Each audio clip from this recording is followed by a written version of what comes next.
Hi, I'm Heather Protz. I'm a professor of photography and I've been doing this since grade school. So that was a few years ago. You put a camera in my hand, big, small, your iPhone, a Polaroid, a box camera, a toy camera, a professional DSLR. I'm gonna make an image. And it doesn't matter what it is because it's about the vision. So you wanna see what you're looking for. And what we're looking for with this is wow lighting.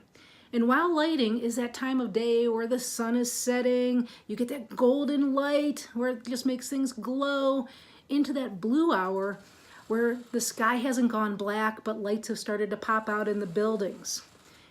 And those are the images that you always remember. So here's an example. So I made this image just a couple of days ago here in Santa Fe, New Mexico. I went to the Capitol building because I knew that they had nice trees. It was up a little higher, elevated, and I'd be able to look down, and I thought this is going to be a beautiful night.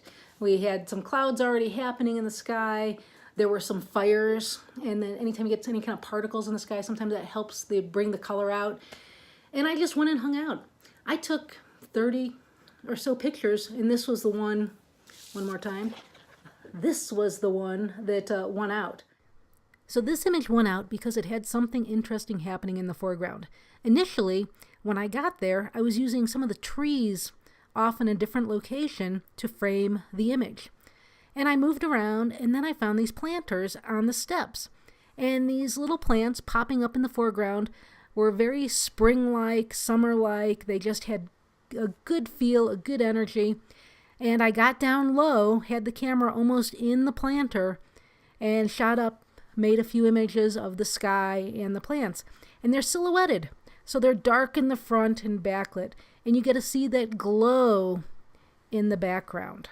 Now, you want to look for good locations to make your images. The Costco parking lot, most of the time, not so interesting. Same with the Macy's parking lot, or any parking lot, or from your car, with that traffic light in the picture. We've seen a lot of those on Facebook and Instagram. So you want to think ahead and find a location that's going to showcase the lighting. Showcase your scene. Show us the wow.